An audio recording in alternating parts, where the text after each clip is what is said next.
कहानी खूबसूरत जंगल की है जहाँ कई सारे पक्षी अपना जीवन बसर कर रहे थे।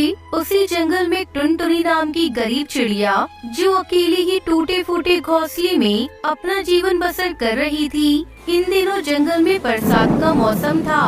सारे बादल आसमानों में अपने अंदर पानी लिए घूम रहे थे। अरे बाप रे, आसमान में तो कितने काले बादल मंडरा रहे हैं। लगता है आज बहुत जोरों की बारिश होने वाली है। अब मैं क्या करूं? कहीं बरसात ज्यादा हो गई तो मेरा घोंसला तो पूरा टूट जाएगा। पहले ही मेरा घोंसला कितना टूटा फूटा है। इससे पहले कि बारिश शुरू हो जाए मुझे अपना ठिकाना कहीं और करना होगा। टुनटुनी चिड़िया उड़ते हुए जंगल के हर पक्षी के घोंसले में जाती है और हर पक्षी से मदद की गुहार लगाती है, पर कोई भी पक्षी टुनटुनी चिड़िया को अपने घोंसले में पनाह नहीं देता। आखिरकार थक हार कर टुनटुनी चिड़िया अपने घोंसले में वापस आ जाती है। तभी बारिश शुरू हो जाती है। बारिश इतनी तेज हो रही थी कि टुनटुनी चिड़िया का सारा घोंसला टूटकर पानी में बह जाता है। टुनटुनी चिड़िया पेड़ की एक डाली पर बैठी पानी में भीग रही थी। तब तक आप लोग कमेंट पे बताएं 14 into 6 कितने होते हैं। अरे बाप रे, कितना ठंडा पानी है। अरे बादलों, क्या आज ही सारे पानी की बरसात करोगे? अरे कोई है क्या? अरे कोई है? मेरी सहायता करो। बारिश का पानी तेजी से आ रहा था। टुनटुनी चिड़िया बरसात के पानी में पूरी भीग रही थी। जंगल का कोई भी पक्षी बरसात में उसकी मदद करने को आगे नहीं आया। तब एक बादल उड़ते उड़ते टुनटुनी चिड़िया के पेड़ के पास आता है। टुनटुनी चिड़िया जब उस बादल को देखती है, अरे बाप रे, ये बादल तो मेरे पास ही आ गया। चिड़िया बहन, मुझसे डरने की जरूरत नहीं है। मैं आपको कोई नुकसान पहुंचाने नहीं आया हूँ। मैं जब से आसमान में उड़ रहा हूँ तो मेरी नजर आप पर पड़ी। मैंने देखा कि आप अकेले इस पेड़ की डाल पर बैठकर बरसात के पानी में भीग रही हो। तो ऐसा क्यों चिड़िया बहन? क्या आपको बरसात लगने में मजा आता है? वो क्या है ना बादल भाई, इस बरसात के पानी से मेरा घोंसला टूटकर इस पानी में बह गया है। अब मुझे अपना सर छुपाने के लिए न तो मेरे पास कोई घोंसला है, न ही कोई छत। अरे चिड़िया बहन, अगर आप इसी तरह बरसात के पानी में भीगती रहीं, तो आप तो बीमार हो जाओगी। इस जंगल में तो काफी सारे पक्षियों के घोंसले हैं। आप उनमें से एक पक्षियों के घोंसले में चली जाइए ना। बादल भाई, मैंने हर पक्षी से सहायता मांगी, पर किसी ने भी मेरी सहायता नहीं की। क्या? हमने तो सुना था कि पक्षियों में एक दूसरे के प्रति बेहद प्रेम और लगाव रहता है, पर आपकी कोई पक्षी सहायता नहीं करता। ये कैसे हो सकता है? बादल भाई, समय के साथ साथ हर चीज बदलती जाती है। चिड़िया बहन, आप मजबूत वाली लकड़ियों से अपना घोंसला बना लीजिए ताकि आपको बरसात के पानी से कभी कोई समस्या न आए। बादल भाई, मैंने आपसे कहा ना, समय के साथ साथ हर चीज बदल जाती है। पहले इस जंगल में हर चीज मुफ्त में मिला करती थी, पर जब से दौर बदला है, हर पक्षी ने जंगल का हर इलाका अपने नाम कर रखा है। जहाँ मजबूत लकड़ियाँ हैं, वहाँ कुछ पक्षियों ने डेरा डाल रखा है और वो मजबूत लकड़ियाँ भारी भरकम दामों में बेचते हैं। क्या जंगल में इतने बदलाव हो गए? यहाँ सब कुछ बदल गया है। तो फिर अब आप क्या करोगी चिड़िया बहन? आपका घोंसला बनाना तो बहुत मुश्किल है। बादल भाई, लगता है मेरे भाग्य में यही सब लिखा होगा। बचपन से लेकर अब तक कोई सहारा नहीं मिला, ना ही किसी ने हाथ थामा। अब तो ऐसी समस्या से निपटने की आदत सी हो गई है। चिड़िया बहन, आपको इस तरह तकलीफ में देखकर मुझे बहुत तकलीफ हो रही है। आप एक काम करिए, आप मेरे ऊपर ही अपना एक छोटा सा घोंसला बना लीजिए। ये कैसे संभव है बादल भाई? हाँ चिड़िया बहन, बिल्कुल संभव है। आपके लिए मैं लकड़ियाँ इकट्ठा करता हूँ, फिर आप मेरे ऊपर अपना एक घोंसला बना लीजिए। ऐसा करने से आपको न बरसात से कोई तकलीफ होगी, न ही आपको गर्मी लगेगी। आपका जीवन एकदम अच्छे से बीतेगा और इसी बहाने मुझे भी आपका साथ मिल जाएगा। हम दोनों मिलकर खूब मस्ती करेंगे, खूब बातें करेंगे, एक दूसरे के सुख दुख के साथी बनेंगे। ये बात सुनकर टुनटुनी चिड़िया के दिल में एक उमंग जाग उठती है और उसी बरसात में धीरे धीरे एक एक लकड़ी उस बादल के ऊपर रखती जाती है। जैसे तैसे टुनटुनी चिड़िया अपना घर उस बादल पर बना लेती है और उसमें रहने लगती है। बादल टुनटुनी चिड़िया को लेकर आसमान की ओर निकल पड़ता है। चिड़िया बहन, कैसा लग रहा है आपको बादलों के घर में? बादल भाई, सच कहूँ तो बहुत मजा आ रहा है। आपका बहुत बहुत धन्यवाद बादल भाई, जो आपने मेरे लिए इतना सब किया। सुंदरवन जंगल में टुनटुनी चिड़िया अपनी बेटी लूसी के साथ रहती थी। उसके पति की मौत 2 साल पहले बस दुर्घटना में हो गई थी।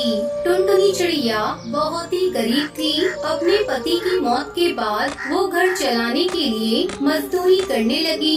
एक दिन टुनटुनी चिड़िया अपनी बेटी से कहती है, बेटा, देख रही हूँ तू कई दिनों से स्कूल नहीं जा रही है, क्या बात है? माँ, मेरी स्कूल की फीस तुमने जमा नहीं किया था, इसलिए टीचर ने मेरा नाम स्कूल से काट दिया। तूने मुझसे कहा क्यों नहीं लूसी? मैं आज ही जाकर सेठ से कुछ रुपए उधार मांग कर लाती हूँ। कल तेरे स्कूल चलकर तेरी सारी फीस जमा कर दूंगी। टुनटुनी पैसे मांगने के लिए सेठ के यहाँ जा रही थी। तभी रास्ते में उसे कालू मिलता है।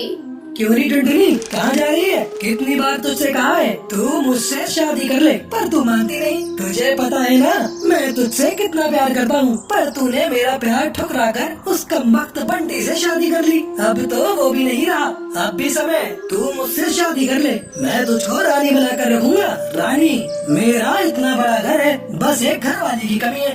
ये क्या बदतमीजी है कालू? तू हर बार मेरा रास्ता क्यों रोक लेता है? टुनटुनी रानी, तुम इतना क्यों भड़क रही हो? गुस्से में तुम्हारा चेहरा बहुत प्यारा लग रहा है। तुझे शायरी बहुत सोच रही है। अगर तू मेरे सामने से नहीं हटा तो मैं तेरा वो हाल करूँगी कि तू आईने में अपना चेहरा देखना भूल जाएगा। काकी, ओ काकी, इधर तो आना। ये देखो, ये कालू मेरे साथ छेड़खानी कर रहा है। क्या रे छिचोरे, तू क्यों इस बेचारी को छेड़ रहा है? चल भाग यहाँ से, नहीं तो मैं मार मार कर तुझे गंजा कर दूंगी। काकी, तुम हमारे बीच में मत आओ, चुपचाप अपने रास्ते जाओ, नहीं तो अच्छा नहीं होगा। रुक, मैं अभी तुझे बताती हूँ। तभी कुछ और पक्षी वहाँ आ जाते हैं। बढ़ती हुई भीड़ को देखकर कालू वहाँ से भाग जाता है।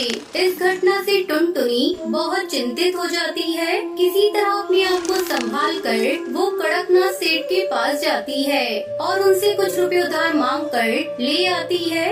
ये देख लूसी बेटा, मैं पैसे उधार लेकर आ गई। अब मैं कल चलकर तेरे स्कूल में तेरा दाखिला फिर से करवा दूंगी। मैं चाहती हूँ तू खूब पढ़े, मेरी तरह अनपढ़ ना रहे।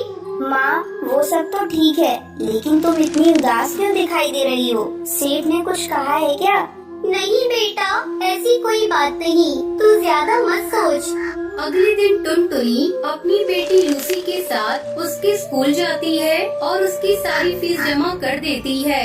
जब वो वापस घर लौटकर आती है तो देखती है उसका घर पूरी तरह से टूट चुका था। ये क्या हो गया? हमारा घर कैसे टूट गया? ना आंधी आई है ना तूफान, फिर ये सब कैसे हो गया? मुझे तो लगता है बेटा ये काम उस कालू का है। कल जब मैं पैसे लेने सेठ के यहाँ जा रही थी तब उसकी मुझसे लड़ाई हुई थी। अब हम लोग यहाँ नहीं रहेंगे, चल जल्दी यहाँ से कहीं और चलते हैं। लेकिन हम लोग कहाँ जाएंगे माँ? बेटा, हम लोग इतनी दूर जाएंगे जहाँ इस कालू का साया भी नहीं मिलेगा। फिर दोनों अपने घर को छोड़कर दूसरे जंगल में चली जाती हैं और एक सुरक्षित जगह की तलाश करने लगती हैं। अचानक उसे एक जगह पर पुरानी कुछ बोतल दिखाई देती है। तभी टुनटुनी चिड़िया लूसी से कहती है, बेटा लूसी, ये बोतल, यहाँ कितनी सारी बोतल है, अब हम इनसे नया घर बनाएंगे। इस तरह दोनों माँ बेटी मिलकर बोतल को इकट्ठा करती है और उन्हीं बोतल से सुंदर सा घर बनाती है। माँ, ये घर तो हमारे पुराने लकड़ी के घर से भी ज्यादा सुंदर और मजबूत है। बेटा, ये घर हमें तेज बारिश और ठंड से भी बचाएगा। चल बेटा, अब खाने की तलाश में जा रही हूँ। टुनटुनी चिड़िया खाने की तलाश में चली जाती है। तभी तेज बारिश शुरू हो जाती है। टुनटुनी चिड़िया एक पेड़ की डाली पर बैठ जाती है। मेरी बेटी ठीक तो होगी ना? बारिश भी बहुत तेज हो रही है, मुझे जल्दी से अपने घर जाना होगा। वो बहुत डरी हुई होगी। इधर बारिश थमने का नाम नहीं ले रही थी। बारिश बहुत तेज थी। अपनी बेटी की फिक्र में वो उड़ चली। उसके पर भीग चुके थे, उसे उड़ने में भी दिक्कत हो रही थी। अरे वाह, वो देखो अपना शिकार हमारे पास खुद चल कर आ रहा है। तेज बारिश में इसे खाने में मजा आ जाएगा। टुनटुनी चिड़िया उस शिकार चील के पास आ जाती है। अरे ओ चिड़िया, रुक जा, इतनी तेज बारिश में कहाँ जा रही हो? टुनटुनी चिड़िया एक निडर चिड़िया थी, पर उसे थोड़ा डर भी लग रहा था। जी, मैं घर जा रही थी। अब तुम अपने घर नहीं, सीधे हमारे पेट में जाओगी। उसकी ये बात सुनकर टुनटुनी डर जाती है। उसे कुछ भी समझ नहीं आ रहा था। तभी उसको एक आइडिया आता है। अरे भाई, आप मुझे कैसे खा सकते हो? मुझे खाने के लिए किसी ने पहले से रिजर्वेशन करा कर रखा है। क्या? कौन है वो दुष्ट जो हमारे शिकार का पहले से ही रिजर्वेशन कर रखा है? वो कोई और नहीं, कालू कौवा है। उसकी इतनी हिम्मत जो मुझसे टकराएगा? हाँ चलो, एक बार उससे लड़कर देख लो। अगर तुम जीत गए तो मुझे खा सकते हो। टुनटुनी चिड़िया निकल पड़ी कालू की तलाश में, जिसने उसका घर तोड़ा था। टुनटुनी चिड़िया आगे आगे उड़ रही थी, पीछे पीछे शिकारी चील। तभी उसे एक पेड़ पर वो कालू कौवा दिखाई देता है। देखो, वो रहा कालू कौवा। इतना सुनते ही शिकारी चील कालू कौवे पर टूट पड़ते हैं। टुनटुनी मौका देखकर वहाँ से भाग जाती है और अपने प्लास्टिक बोतल घर में खुशी खुशी रहने लगती है।